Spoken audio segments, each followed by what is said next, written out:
শীতের দিন তো শেষ হয়ে যাচ্ছে, আর কটা দিন মাত্র আছে।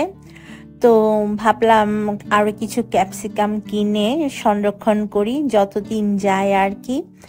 তো নর্মালি শীতের পরে অফ সিজনে এই ক্যাপসিকামগুলো একটার দামই আপনার 70-80 টাকা রাখে, কিন্তু এখন আপনি 100 টাকায় 1 কেজি কিনতে পারবেন। তাই যারা ক্যাপসিকাম পছন্দ করেন তারা কিনে ডিপ ফ্রিজে সংরক্ষণ করতে পারেন।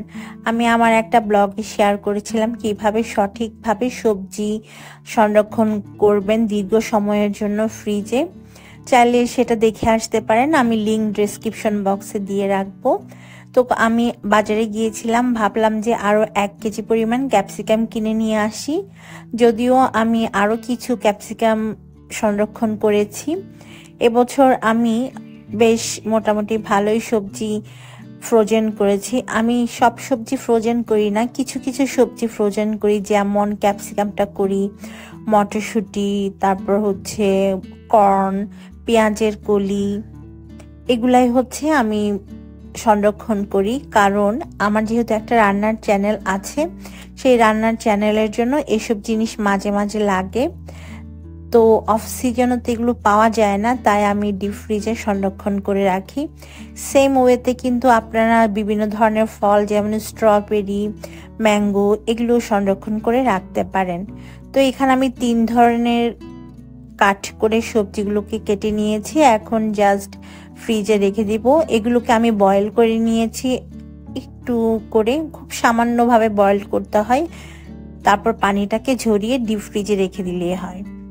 তো আজকে আমি একটা অনলাইন পেজ থেকে এই ডেজার্ট কাপগুলো পারচেজ করেছি। এগুলো আপনার হার্ট শেপের, এগুলোতে ডেজার্ট দিলে দেখতে খুব সুন্দর লাগে। ফিরনি, পায়েস, দই সবকিছু আপনারা এই কাপগুলোর মধ্যে দিতে পারবেন, সার্ভ করতে পারবেন যখন বাসায় দাওয়াত দিবেন গেস্টদেরকে। তো খুব বেশি দাম না, কিন্তু এগুলো দাম নিয়েছে 10টা 300 টাকা ডেলিভারি চার্জ সহ, আর বাসায় তো দিয়ে গিয়েছে। আমি 10টায় আনিয়েছি কারণ এগুলো আমার রান্নার চ্যানেলের জন্য লাগে, এজন্য আমি এগুলো কিনেছি। দেখতে অনেক কিউট না জিনিসগুলো, আমার কাছে তো বেশ ভালো লেগেছে। এগুলো কিন্তু আপনি একবার ইউজ করার পরও অনেকবার ইউজ করতে পারবেন, কারণ এগুলো ধুয়ে পরিষ্কার করে আবার ইউজ করা যায়, প্লাস্টিকের। যাই হোক, আমার তো জিনিসগুলো খুব ভালো লেগেছে, যেমনটা চেয়েছি তেমনই পেয়েছি, ঢাকনাও আছে এগুলোর। তো এই ডেজার্ট কাপের রেসিপি আমি ইনশাল্লাহ শেয়ার করব আপনাদের সাথে আমার cooking channel let's cook with Munia, আপনারা সাবস্ক্রাইব করে রাখতে পারেন। এখন চলে এসেছি দুপুরে রান্না বান্না করার জন্য। এখান থেকে ট্যাংরা মাছ ভেজে নিচ্ছিলাম। আপনাদের ভাইয়ার কেন জানি এই ট্যাংরা মাছটা এত পছন্দ, আমরা মা ছেলেরা কিন্তু একদমই পছন্দ করি না। তো আমি আজকে এই ট্যাংরা মাছটাই রান্না করব, আর আমি একটা ভুল করেছি, সবগুলো মাছ একবারে দিয়ে দিয়েছি, যার কারণে উল্টাতে পারছিলাম না, এদিক সেদিক হচ্ছিল না। তবু কষ্ট করে মাছগুলোকে ভেজে নিয়েছি। এখন পেঁয়াজ দিয়ে ভুনা করব। পেঁয়াজ দিয়ে ভুনা করার জন্য তেল দিয়েছি প্যানে পর্যাপ্ত পরিমাণে, তারপর পেঁয়াজ কাটা দিয়ে দিচ্ছি 1 কাপের মতো। তো পেঁয়াজ দিয়ে ভুনা করার ক্ষেত্রে না পেঁয়াজের পরিমাণটা অনেক বেশি লাগে, কিন্তু কিছু করার থাকে না, কারণ আপনাদের ভাইয়া আর আমার ছেলের এভাবে পেঁয়াজ দিয়ে ভুনা করলে খেতে বেশি পছন্দ করে।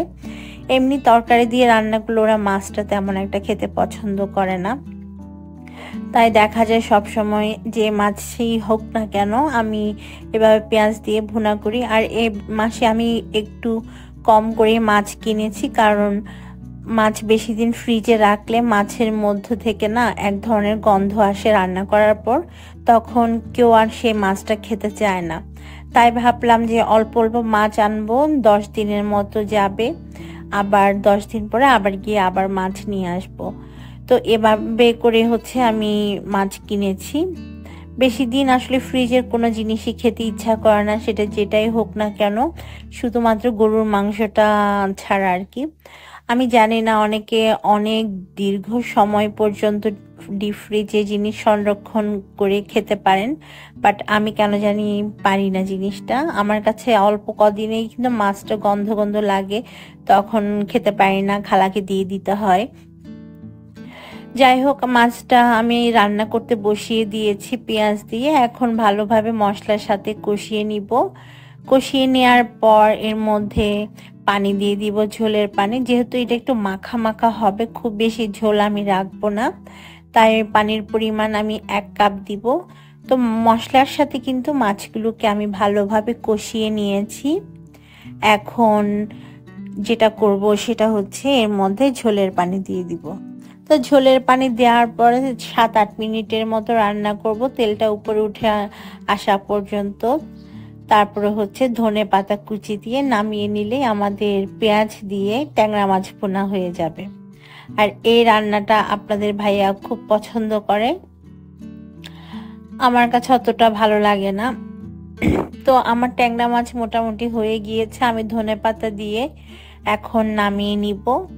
তো আপনারা কে কোন মাছ খেতে পছন্দ করেন কমেন্ট করে জানাতে পারেন। আসলে দেশি রান্নাগুলোই বেশি মজা লাগে, তাই না? মাছ ভাত সবজি, আমরা যেহেতু বাঙালি, আমাদের মাছ ভাত সবজি খেতে বেশি ভালো লাগে। আমার নিজের কাছে পোলাও, রোস্ট, কোরমা এগুলো একদমই ভালো লাগে না, আমি খেতেও পারি না, সত্যি কথা। আমার কাছে সাদা ভাত, ডাল, মাছ, সবজি খেতে ভালো লাগে। তো এখান থেকে আমি টমেটো টক রান্না করব। আজকে টমেটো টকে আপনাদের ভাইয়া বলেছিল কিছু আলু সেদ্ধ করে দিতে, মানে আলু সেদ্ধ করে হাত দিয়ে ম্যাশ করে দিতে আর কি। সাথে আমি কিছু মলা মাছও দিব। তো এভাবে করে রান্না করলে টমেটো টকটা খেতে বেশ ভালো লাগে। স্পেশালি আপনাদের ভাইয়া আসলে এভাবেই খেতে পছন্দ করে, কারণ আমার শাশুড়ি মা এভাবেই টমেটো টকটা রান্না করতো। আর ওদের এলাকায় হচ্ছে এভাবে নাকি টমেটো টকটা রান্না করে, বিভিন্ন রকমের টক এভাবেই রান্না করে। তো আমি তো সব ধরনের টক জাতীয় রান্না করি না, শুধু টমেটো টকটাই রান্না করি। তো এটাই আমার কাছে ভালো লাগে। তো বাচ্চারা আলু দিলে পছন্দ করে, তাই ভাবলাম যে আপনাদের ভাইয়ার কথা মতো আলু দিয়ে রান্না করি। তো মজাই হয়েছে, খারাপ হয়নি। তো আপনারা কে কে পছন্দ করেন এভাবে টমেটো টকটা, আর কে কে রান্না করেন কমেন্ট করে জানাতে পারেন। আর আমি টকে না কোনো ধরনের মশলা দিই না, শুধু হলুদের গুঁড়া আর লাল মরিচের গুঁড়াই দিই। এছাড়া পেঁয়াজ আর রসুন দেই, এগুলো দিয়ে পানি দিয়ে দিই, ব্যাস। আর কোনো মশলা দিতে হয় না টমেটো টকে। অনেকে দেখি যে আদা বাটাও দেয়, রসুন বাটাও দেয়। আসলে টকে না এত কিছু দিতে হয় না, জাস্ট একটু লাল মরিচের গুঁড়া, হলুদের গুঁড়া দিয়ে দিলেই হয়, সাথে পেঁয়াজ কুচি, রসুন কুচি। তো আমি একটু ঘন টাইপের টক পছন্দ করি। আমি এখানে তাই 2 কাপের মতো পানি দিয়েছি। বেশি পাতলা টক না, আমার আবার ভালো লাগে না, একটু ঘন ঘন হবে, খেতে মজা লাগবে ভাতের সাথে মাখিয়ে, অন্যরকম একটা ব্যাপার। তো এখান থেকে টকটাও বসিয়ে দিলাম। আর আজকের এই টকটা এত বেশি মজার হয়েছে কি বলবো, সবাই খুব বলেছে খেয়ে যে খুবই মজার হয়েছে। আর টকে অবশ্যই ধনেপাতা দিতে ভুলবেন না, তাহলে খুব সুন্দর একটা ফ্লেভার আসে। এই তো আজকের মতো দুপুরে রান্না বান্না শেষ। আমি অবশ্য মিষ্টি ভাজি, মানে মিষ্টি কুমড়া ভাজিও করেছিলাম, বাট সেটা আর দেখালাম না। তো বিকাল থেকে আমি শুট করছিলাম দই বড়ার, যেহেতু সামনে রোজার মাস আসছে, আর আমাদের দেশে দই বড়া তো মাস্ট পপুলার একটা খাবার ইফতারে। তো আমি ট্রেডিশনাল আর অথেন্টিক যে রেসিপি আছে দই বড়ার, মাসকালাই ডাল দিয়ে যে তৈরি করা হয়, সেটাই ভিডিও শুট করেছি আমার রেসিপি চ্যানেলের জন্য। সাথে 2 রকমের চাটনি আছে, একটা তেঁতুলের চাটনি আর একটা হচ্ছে পুদিনা আর ধনেপাতার চাটনি।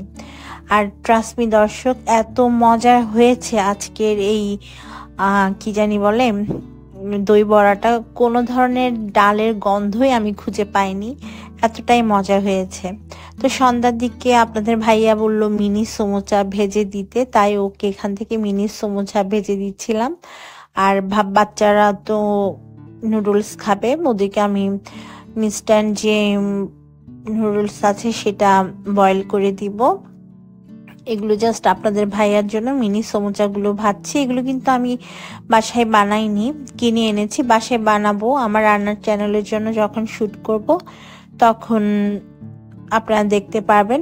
তো সাথেই থাকবেন আশা করি। আর যারা এখন আমার রান্নার চ্যানেলটাকে সাবস্ক্রাইব করেননি, প্লিজ সাবস্ক্রাইব করে সাথে থাকবেন। ইউটিউবে let's cook with Muniya search করলেই পেয়ে যাবেন। তো নাস্তা খাওয়ার পরে এখন বাচ্চাদেরকে পড়াতে বসিয়েছি। আজকের মতো ব্লগটা আমি এখানে শেষ করব, কারণ এখন 2 ছেলেকে পড়াতে হবে আমার। সবাই ভালো থাকবেন, আর আমার ভিডিওগুলো ভালো লাগলে আপনাদের ফ্রেন্ডস অ্যান্ড ফ্যামিলির সাথে শেয়ার করতে কিন্তু একদমই ভুলবেন না। বিদায় নিচ্ছি, আল্লাহ হাফেজ।